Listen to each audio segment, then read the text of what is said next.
നമസ്കാരം ട്ടാ. ശ്രീകൃഷ്ണ ഭഗവാന്റെ മുന്നിൽ മന്തി വിളമ്പി വെച്ച സോഷ്യൽ മീഡിയയിൽ പ്രസിദ്ധീകരിച്ച മന്തിക്കടയുടമകളുണ്ടല്ലോ. ഈ കടയുടമകൾ ഒരാളാണ് ചെയ്തതെങ്കിൽ, ഒരാൾക്കാണ് തെറ്റുപറ്റിയതെങ്കിൽ അത് നമുക്ക് മനസ്സിലാക്കാവുന്ന കാര്യമാണ്. എന്നാൽ ഒന്നിലധികം കടകൾ ഇതേ രീതി അവലംബിച്ചിട്ടുണ്ട്. ഇത് മനഃപൂർവ്വം ആസൂത്രിതമായി ചെയ്യുന്ന ഒരു കാര്യമാണെന്ന് തന്നെ നമുക്ക് മനസ്സിലാക്കാനായി സാധിച്ചിട്ടുണ്ട്.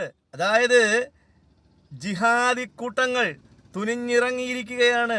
അവര് ഇവിടെ ഒരു ഹിന്ദു മുസ്ലിം കലാപം ഉണ്ടാക്കുന്നതിന് വേണ്ടിയിട്ടാണ് ഇറങ്ങി തിരിച്ചിട്ടുള്ളത്.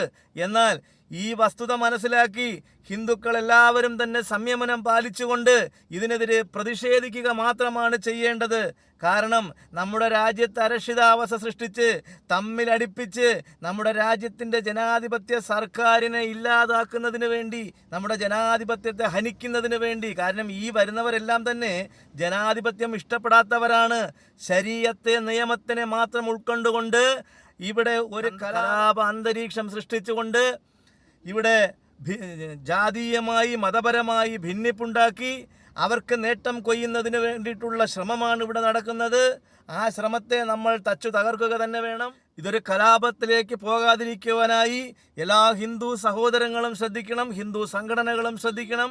ഇതിനെതിരെ പ്രതിഷേധിക്കേണ്ടത് വളരെ മാന്യമായ രീതിയിലായിരിക്കണം. അതിനെതിരെ നമ്മൾ ചെയ്യേണ്ടത് ഇത്തരം ജിഹാദികളുടെ കടകൾ നമ്മൾ ബഹിഷ്കരിക്കേണ്ടത് തന്നെയാണ്. നിങ്ങൾക്ക് മന്തി കഴിക്കണോ, നിങ്ങൾക്ക് ബീഫ് കഴിക്കണോ, ഇതെല്ലാം കഴിക്കുന്നതിന് നിങ്ങൾക്ക് പരിപൂർണ സ്വാതന്ത്ര്യമുണ്ട്. ഹിന്ദുക്കൾ ഇതിലെല്ലാവരും കഴിക്കുന്നവർ തന്നെയാണ്.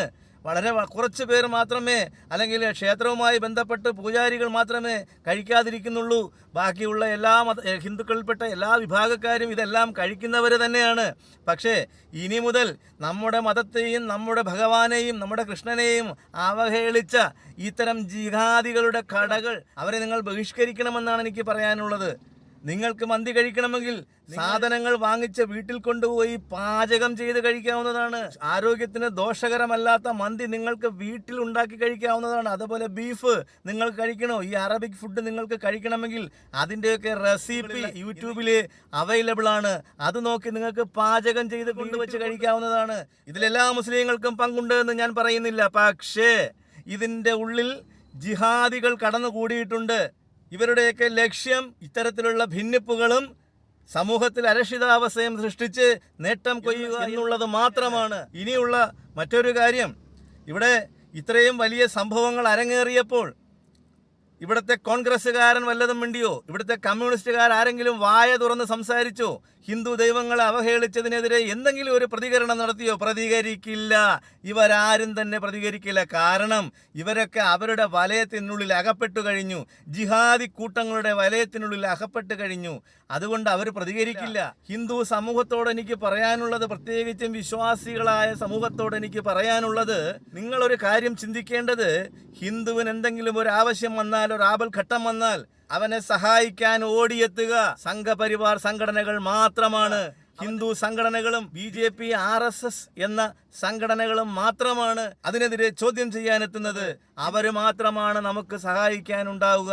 അല്ലാതെ ഇവിടെ ഹിന്ദുവിനെ സംരക്ഷിക്കാൻ മതേതരത്വത്തിൻ്റെ മുഖംമൂടി അണിഞ്ഞു വരുന്ന കാവലാളന്മാരൊന്നും ഉണ്ടാകില്ല.